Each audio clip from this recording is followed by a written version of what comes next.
has that Chelsea win done for the team's confidence?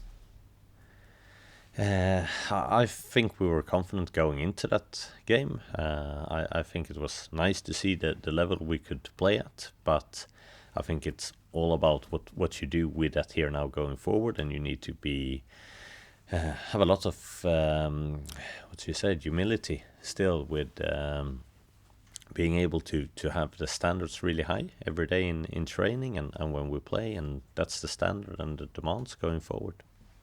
It was good to see Alessia Russo get herself on the score sheet. I know when I've spoken to you about her before, you've said perhaps she needed a bit more support from the players around her to enable her to do what she does best.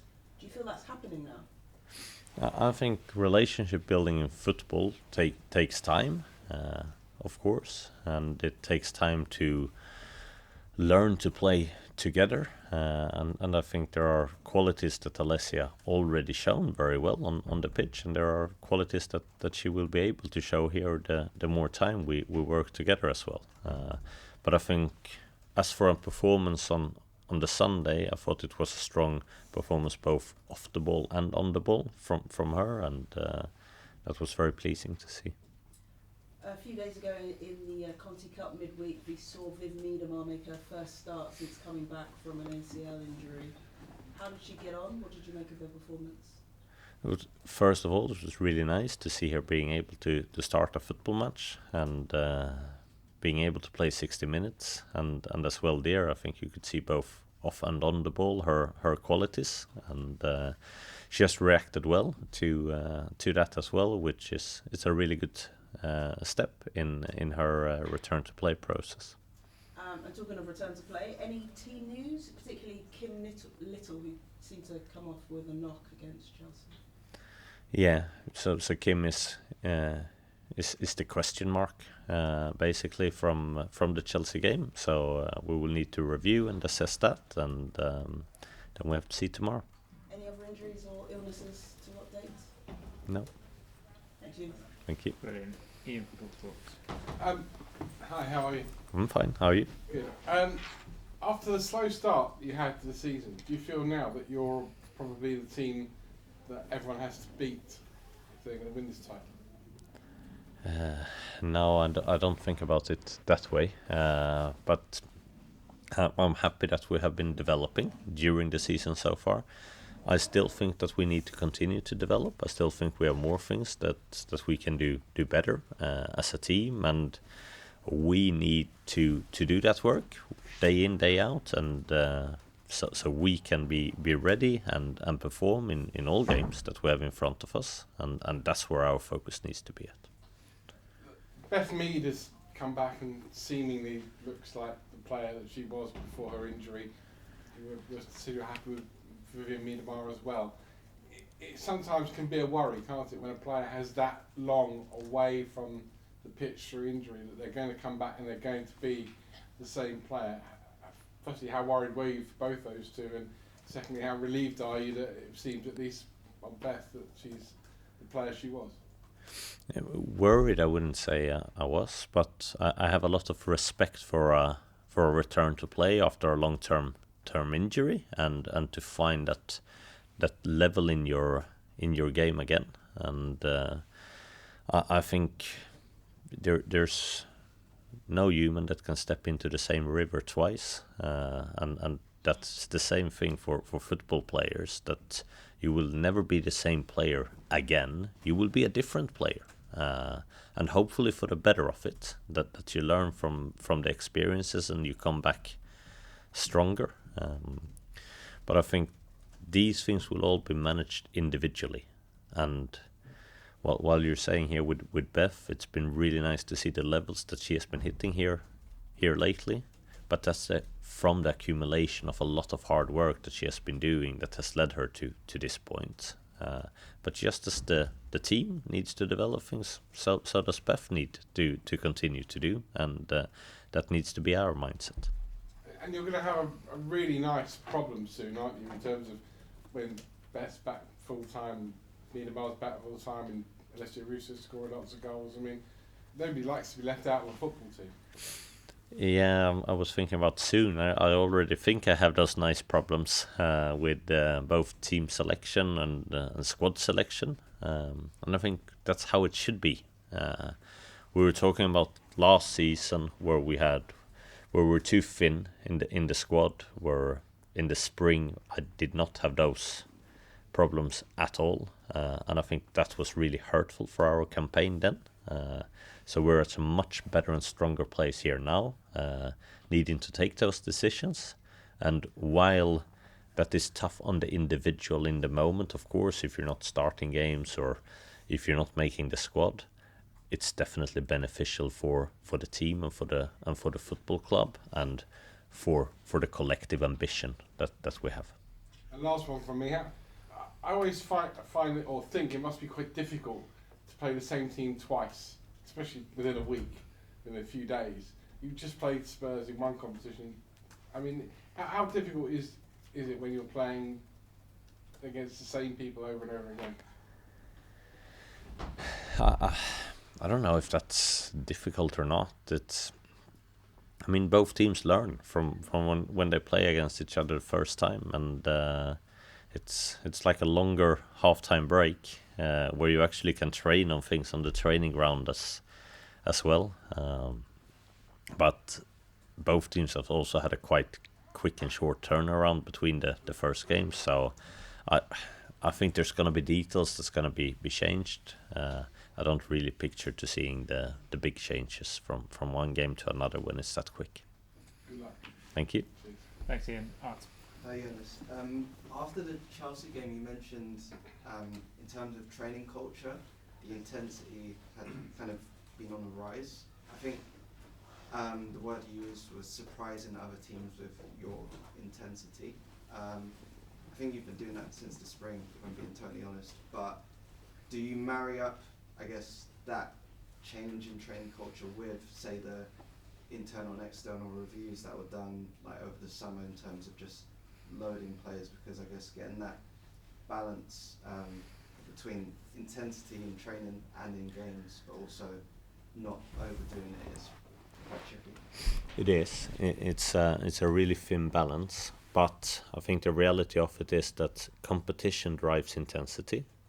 That's one thing. So when you have a squad where there is a lot of competition amongst the spots for, that is going to drive intensity in a good way. So that's one, that's important. Two, it's you don't become that fragile as a squad either. If you would pick up a minor injury, you will still have cover for that. But in a thinner squad, that very quickly goes to a downward spiral that you pick up and a smaller injury. Now you can't afford to pick up another one, so then you load less and you train less, and then you become less able to handle load in the future, and that's not a good spiral to coming in for as a team. You want to do the opposite way, where you are able to train better with more intensity to prepare more, and then that can prep the team so the team can develop and become stronger during the season. But I think that comes back to both the quantity and the quality aspect of it. So quantity in numbers to allow to do that, but of course then you need to have quality on that, because otherwise you can't play at the tempo and you don't have the competition for it. So I think that has been a main driver of us being able to go there from a training culture perspective. I'll let other people ask questions. Sure. Go ahead.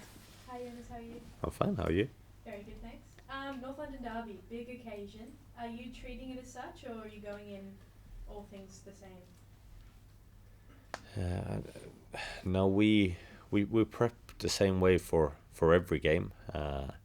That doesn't mean that we're that we at any time think that is dull. Like the next game is the most important game, and this is our next game, and this is the most important game. For that reason, so that means that 100% of our preparation and focus, it goes into this game, and we are really determined and motivated in trying to end this year on as high level as possible, and after that hopefully can go to a well-deserved Christmas break. Unreal. And also, what do you make of the opposition, right? So what Robert's doing at Tottenham, just how do you find he's progressing there?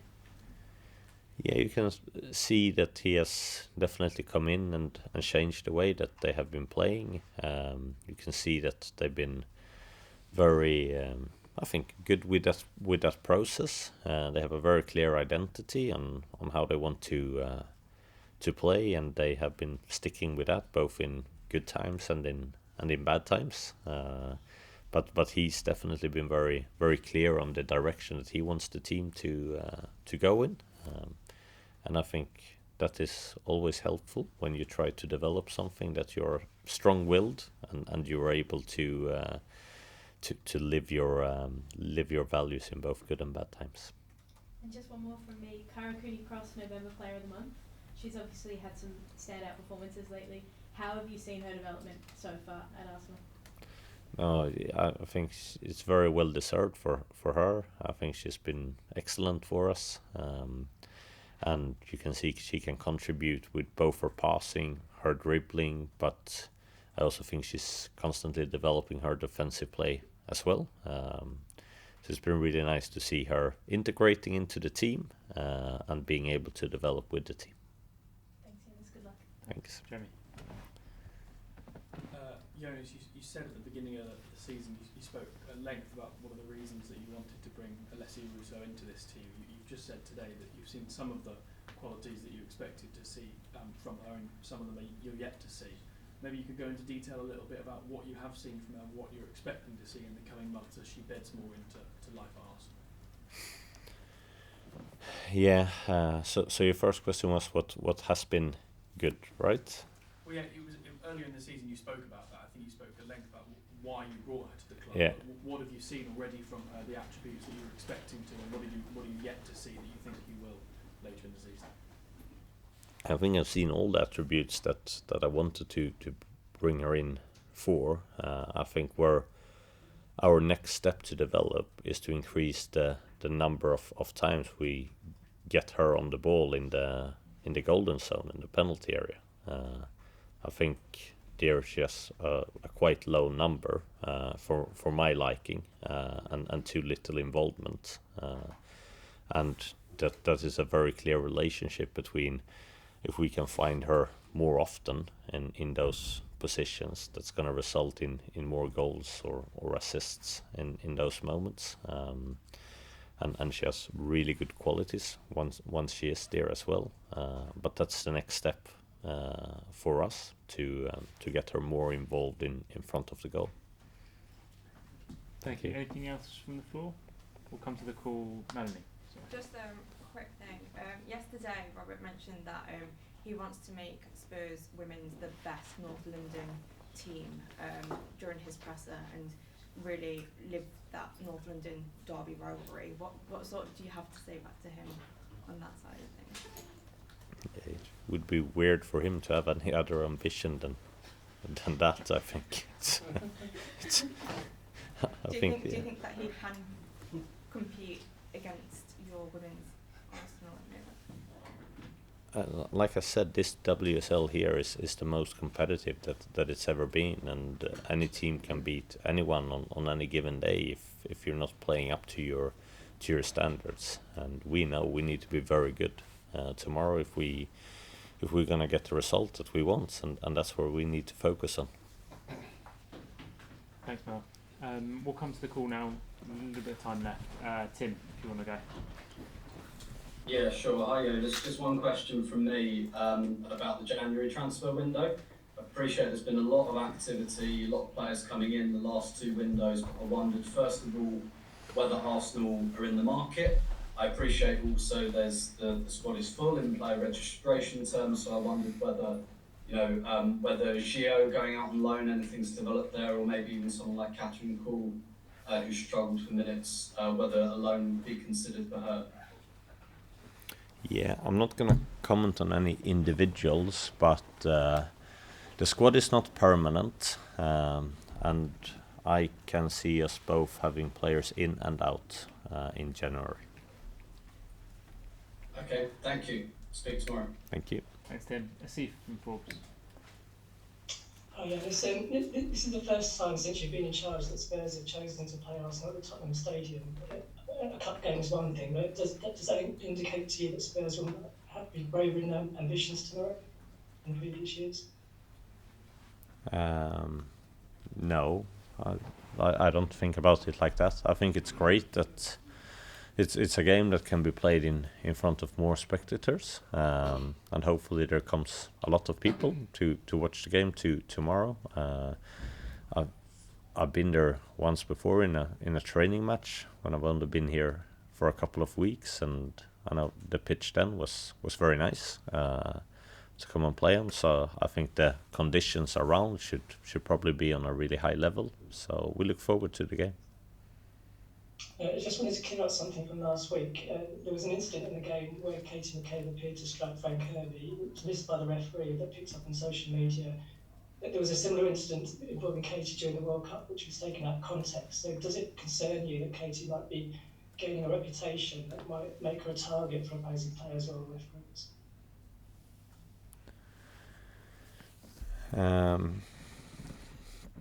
Yeah, I don't think the referees have missed many opportunities to try and caution Katie so far this season. I definitely think that she's refed on a very strict level.